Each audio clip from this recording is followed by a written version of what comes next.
आदत रह के जाए। आओ उपेंद्र भैया बता।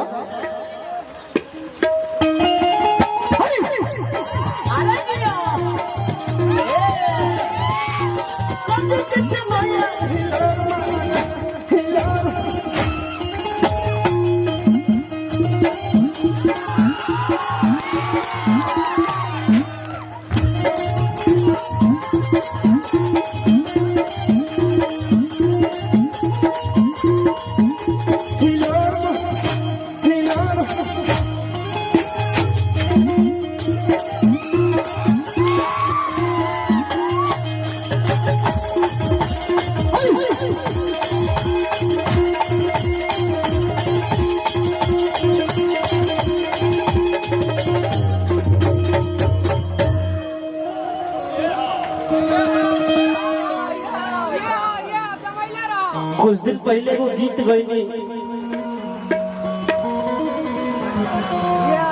तारा लोग के बड़ा प्यार आशीर्वाद मिलल।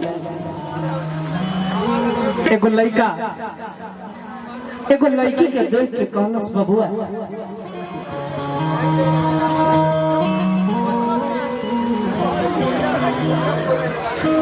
का नाम पड़े।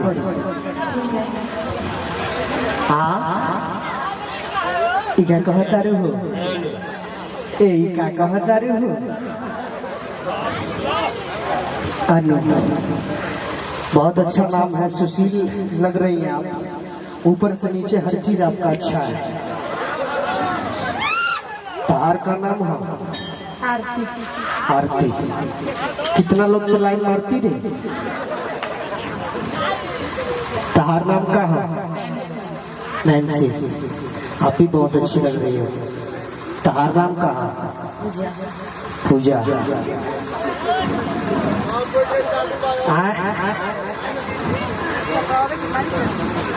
लगातार चूजा। सही बात बा। धन्य हो उमेश भैया।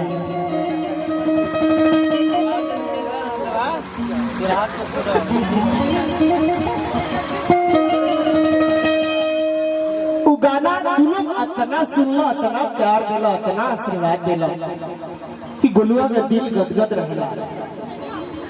तू हमारे तमाम गीत के जब भी गीत गई तू लोग इतना सुनलो, इतना प्यार दिला कि तारा लोग में जो पद बा गुलुआ के दिल में सबसे ऊपर ब्रिजमान हो गए। शायद वो स्थान गुलुआ के केहू न ले सकेला। अगर गुलुआ के धरती पर अगर सबसे ज्यादा गुलुआ अगर केहू के मानेला तो तू लोग हो हमारे भाई। काहे कि गुलुआ सिर्फ छोटा मोटा एगो कलाकार, दरी पगावे वाला कलाकार रहे। ओकरा के उठा के तू लोग इतना बढ़िया मंच दे देला यार। एकरा से बढ़ के गुलुआ के का हो सकेला हो। ऐसे I love you too, I love you so मच।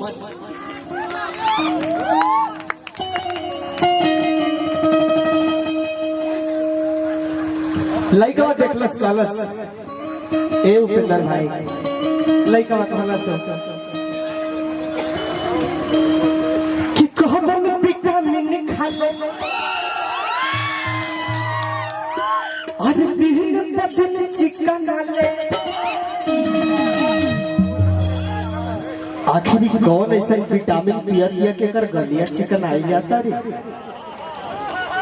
ए धा तू का खाता रू हो कि इतना मोटाई जाता रू का बात बा। है का कहता रही हो।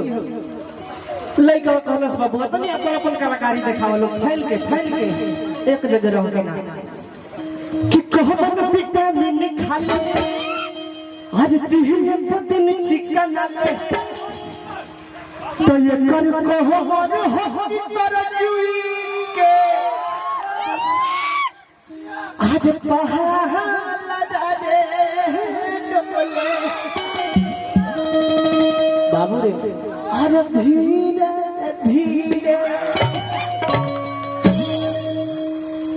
तो ये ऊपर चला आज खा डोले। आज धीरे धीरे तनी अपन अपन कलाकारी दिखाओ बाबू तनी मिजाज में लड़का कहलस का हो देखो कितना लयदार वालो ऐसा पब्लिक हर जगह ना मिले बाबू अपन दिल से काम करो सबके दिल पे राज करो लड़का कहलस का तो कहब विटामिन खा ले सीने पर कुछ बना ले